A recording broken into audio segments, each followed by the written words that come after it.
Assalamualaikum warahmatullahi wabarakatuh. Kembali lagi kawan di Legenda Catur Dunia. Kita lanjut Champion Chess Tour Chessable Master 2024. Mohon maaf kawan, kemarin sore tidak upload. Admin agak sedikit ngereges, agak radang ini tenggorokan admin kawan. Suaranya admin agak serak. Dan kita lanjut kawan, event utama untuk babak quarter final di divisi 1. Hasilnya sebagai berikut kawan, di mana Maxim ini kalah oleh Denis Lazovic, dan Denis Lazovic akan bertemu dengan Jose Martinez Alcantara setelah sebelumnya Jose Martinez Alcantara berhasil mengalahkan Ian Nepomniachtchi. Magnus Carlsen berjumpa dengan Wesley So kawan, menang 1 game pada game kedua.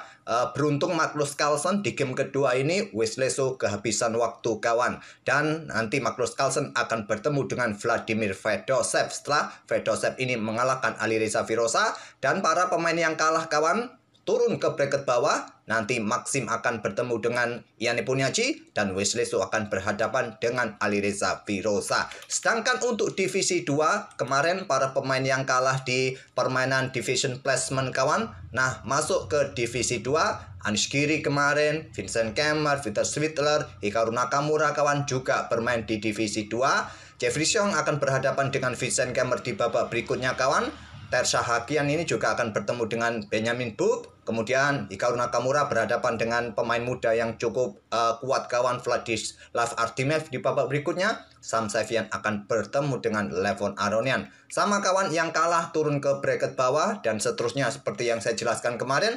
Dan langsung saja untuk game yang saya ulas ini, tentu saja kita akan melihat permainan Wesley So versus Magnus Carlsen. Admin belum sempat melihat game-game yang lain kawan.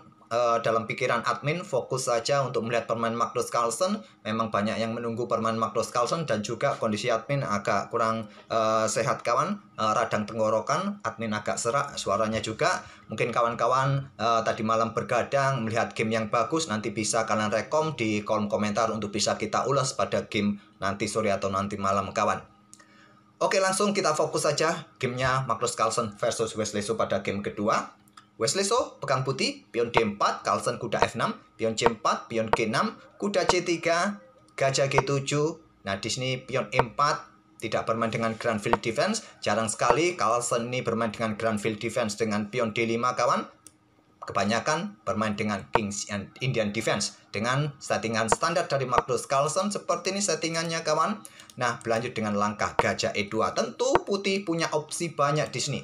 Kuda F3 pilihan utama, gajah E2 pilihan nomor 2, pilihan ketiga dengan pion F3 kawan. Bisa kalian pilih, nanti tentu gebrakan hitam ya dengan pion E5. Gajah E2, Carlsen rokade terlebih dahulu, setelah kuda F3 langsung pion E5 lanjut Magnus. Nah, di sini opsi yang paling banyak ya rokade kawan. Biarkan hitam mendahului pertukaran pion di sini. Ada juga gajah gelap atau pion ini langsung didorong maju menutup permainan atau membuka permainan sekaligus kawan. Mungkin dengan cara seperti ini kalian mungkin bisa mendapatkan materi pion di sini kawan, tapi juga nanti bisa dibalas oleh hitam. Kalau kalian ambil pion di sini, hitam juga bisa ambil pion yang di sini kawan. Nah, kalian berlanjut dengan langkah kuda pukul kuda ini, gajah bisa mendapatkan kuda di peta E5. Bisa kalian coba memilih dengan langkah rokade Wesley So. Nah, di sini kuda C6 pilihan utamanya ke peta A6 kawan, ataupun juga bisa bermain dengan pion A5 untuk menghentikan potensi pion-pion didorong maju oleh putih di sisi menteri. Dan di sini Carlsen memilih keluarkan gajahnya terlebih dahulu. Mungkin opsinya kuda akan berkembang ke peta D7. Gajah E3, lanjut Wesley So untuk perkuat posisi pionnya kawan. Tapi di sini Stockfish menyukai pion didorong maju tertutup kawan, tapi memilih gajah ke peta E3. Carlsen menukarkan gajah terangnya sikat kuda F3, ambil balik oleh gajah, dan Carlsen membuka permainan kembali baku hantam pion E pukul pion D4, gajah ambil balik pion D4, dan kuda C6. Gajah dipertahankan mundur ke peta E3. Kemudian kuda manuver ke D7, lanjut Magnus buka akses bagi gajah gelapnya, dan persiapan mungkin dengan pion F-nya kawan. Nah, di sini menteri naik ke peta D2, berkoneksi dengan gajah, ataupun juga perkuat posisi kuda jika pertukaran tak perlu merusak pionnya bertumpuk di lajur C. Kemudian di sini Carlsen tetap menukarkan gajah kawan. Stockfish lebih menyukai dengan benteng E8, mungkin dijawab dengan benteng AD1 akan dikeluarkan kawan, ataupun gajah ditarik mundur ke peta E2. Tapi Wesley So memilih Carlsen memilih pertukaran langsung gajah pukul kuda C3. Ambil balik oleh menteri. Nah, benteng E8 lanjut Magnus. Dibalas dengan langkah benteng FE1. Magnus keluarkan menteri menantang pertukaran untuk mengajak permainan endgame lebih cepat kawan tanpa menteri. Ditolak dengan langkah gajah D2. Untuk backup menteri jika terjadi pertukaran dan kuasai ruang gelap.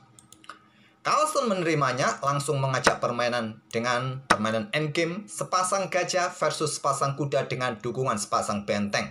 Secara teoritis, kuat mana sepasang gajah atau kuda kawan? Ya tentu secara teoritis banyak yang menyukai dengan sepasang gajah.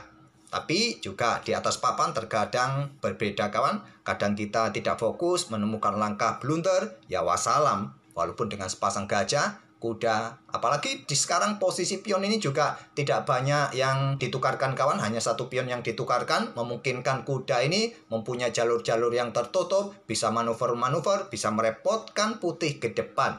Kuda C5 lanjut Magnus untuk tekan pion yang di sini kawan. Ada pion B4 serang kuda, kuda A4 serang gajah, gajah mundur ke D2. Sekarang kuda manuver lagi untuk mendapatkan pion yang di sini kawan. Nah, ada benteng E ke C1 untuk pertahankan pion. Kuda D3 serang benteng dan pressure pion yang ada di petak B2. Di sini ada benteng C3. Kuda D caplok pion yang ada di petak B4 dibalas dengan langkah benteng B3. Lanjut Wesley So. Tapi menurut Stockfish, benteng B1 yang kuat untuk mendapatkan pion yang di sini kawan. Kalau pion ini dicaplok, tentu benteng A3 kuda terjebak.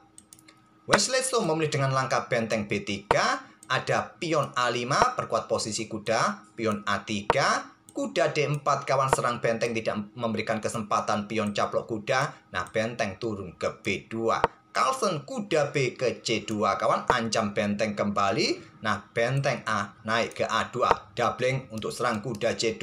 Di sini Carlsen bertukar kuda sikat gajah F3 temponya sekat, ambil balik, kuda bisa lari. Inilah yang merepotkan barisan pertahanan lawan kawan.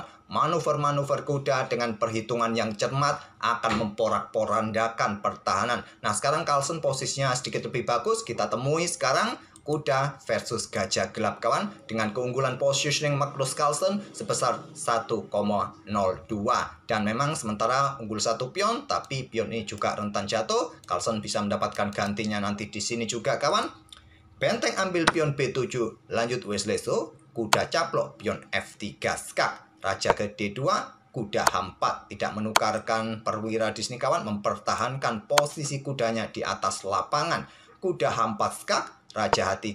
Nah, sekarang ada benteng ambil pion E4, lanjut Magnus mendapatkan satu pion lagi kawan. Pertahankan posisi kudanya, tapi Carlsen juga kehilangan satu pion di baris ke-7. Benteng ambil pion C7. Carlsen masih unggul satu pion, berlanjut kuda F5. Nah, sekarang posisi kuda sudah tidak bisa diganggu gugat lagi kawan. Posisinya sangat nyaman, sudah tidak ada pion lagi di lajur G, di lajur E. Gajah gelap tidak bisa serang kuda kawan. Kalau kalian serang kuda dengan benteng tentu rugi kualitas perwira. Permainan berlanjut, benteng B2 kawan, siap doubling di baris ke-7. Carlsen antisipasi dengan langkah benteng E2, pin gajah kawan, agar benteng ini tidak macam-macam untuk naik ke baris ke-7-nya. Tapi Stockfish tidak terlalu menyukai benteng ke D4 untuk ancam gajah kawan yang terkuat menurut Stockfish, tapi memilih dengan langkah benteng E2. Hilang keunggulan Magnus kawan di sini. Di sini Wesley So langsung menantang pertukaran dengan gajah C3. Diterima oleh Carlsen benteng pukul benteng B2, ambil balik oleh gajah, berlanjut dengan pion H5 untuk segera mendapatkan ruang kawan di sisi sayap kanan, sayap raja. Raja siap bergerak ke petak terang, tapi awas hati-hati pion ini juga rentan jatuh. Ruang gelap ini juga dikuasai oleh gajah. Posisi Wesley So mulai kembali dalam posisi yang bagus. Nah, benteng ini juga rasanya akan sulit meninggalkan baris belakangnya. Ada ancaman serius kawan di area belakang kalau benteng ini sampai meninggalkan posnya. Pion A4, hentikan laju pion hitam kawan agar berada di ruang gelap, nanti bisa disergap oleh gajah. Pion G5, lanjut Magnus di sini. Kemudian di sini ada pion F3 untuk hentikan laju pion-pion hitam. Benteng B8, ancam gajah agar meninggalkan diagonal ini kawan. Gajah bergerak ke C3. Dan kuda H4 lanjut Magnus untuk mendapatkan satu pion. pion C5. Balasan dari Wesleso untuk menantang pertukaran kawan. Ambil balik dan serang pion di sini. Serang pion di sini. Diterima oleh Magnus. Pion dipukul pion C5. Raja bergeser terlebih dahulu untuk backup pion kawan. Gampanglah ambil pion yang di sini. Kemudian di sini kuda ke F5 skak. Raja turun ke F2. Di sini kuda ke D4. Benteng ambil pion C5, balasan dari Wesleso, ancam pion di sini, ancam kuda di sini, ancam pion di sini kawan. Dijawab dengan langkah kuda E6 untuk jaga pion sayap rajanya. Benteng ambil pion A5, Wesleso punya satu pion bebas kawan. Kita lihat apakah berhasil sampai lolos. Di sini benteng B2. Gajah menghindar ke D2. Benteng B2 pin. Raja mundur ke E1. Benteng B1 skak. Raja naik ke F2. Benteng B2. Raja ke E1 dan Carlsen mengubah arah bentengnya kawan, tidak melakukan langkah bolak-balik, menjaga pion di lajur A.